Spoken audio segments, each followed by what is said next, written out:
பகுஜன் சமாஜ் கட்சியின் மாநில தலைவர் ஆம்ஸ்ட்ராங் கடந்த சில மாதங்களுக்கு முன்பு கொடூரமாக வெட்டி கொலை செய்யப்பட்டார். இந்த கொலை வழக்கில் 20க்கும் மேற்பட்டோரை காவல்துறையினர் கைது செய்தனர். இந்த வழக்கில் முக்கிய குற்றவாளியாக சொல்லப்பட்ட திருவேங்கடம் போலீசாரால் என்கவுண்டர் செய்யப்பட்டார்.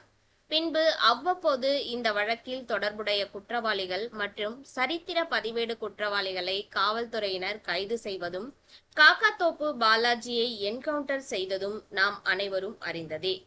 இதனைத் தொடர்ந்து சரித்திர பதிவேடு குற்றவாளியான சிசிங் ராஜா ஆந்திராவில் காவல்துறையினரால் கைது செய்யப்பட்டு சென்னை நீலாங்கரையில் என்கவுண்டர் செய்யப்பட்டார். இதுகுறித்து அடையாறில் உள்ள துணை ஆணையர் அலுவலகத்தில் சென்னை தெற்கு மண்டல இணை ஆணையர் சி.பி. சக்கரவர்த்தி செய்தியாளர்களை சந்தித்தார். அப்போது இதுகுறித்து அவர் தெரிவித்ததாவது: காவல்துறையின் சிறப்பு பிரிவினர் ஆந்திரா அருகில் வேறு ஒரு வழக்குக்காக சென்ற நிலையில் சிசிங் ராஜா அங்கு இருப்பதாக தகவல் கிடைத்தது. இதனைத் தொடர்ந்து கடப்பாவில் அவர் கைது செய்யப்பட்டார். பின்னர் அவரை விசாரிக்கும் பொழுது அவர் ஆயுதங்களை சென்னை நீலாங்கரையில் பதுக்கி வைத்திருப்பதாக கூறியிருந்தார்.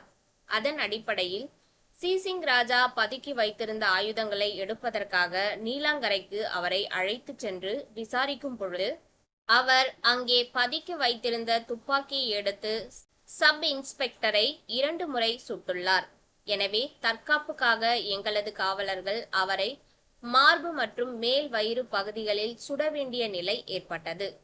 3 மாதத்திற்கு முன்பு 10 வழக்குகள் பெண்டிங்கில் இருந்தும் நீதிமன்றத்தில் ஆஜராகாத காரணத்தினால் இவரை தேடப்படும் குற்றவாளியாக நீதிமன்றம் அறிவித்துள்ளது. வேளச்சேரியில் துப்பாக்கி முனையில் பணம் பறித்ததற்கான வழக்கில் தேடப்பட்டு வந்த குற்றவாளியான சிசிங் ராஜா கைது செய்யப்பட்டார். எங்களது விசாரணையை பொறுத்தவரை ஆம்ஸ்ட்ராங் கொலை வழக்கிற்கும் சிசிங் ராஜாவிற்கும் சம்பந்தம் இருப்பதாக எங்களுக்கு தெரியவில்லை. நாங்கள் வேளச்சேரி வழக்கு தொடர்பாக மட்டுமே சிசிங் ராஜாவை கைது செய்தோம்.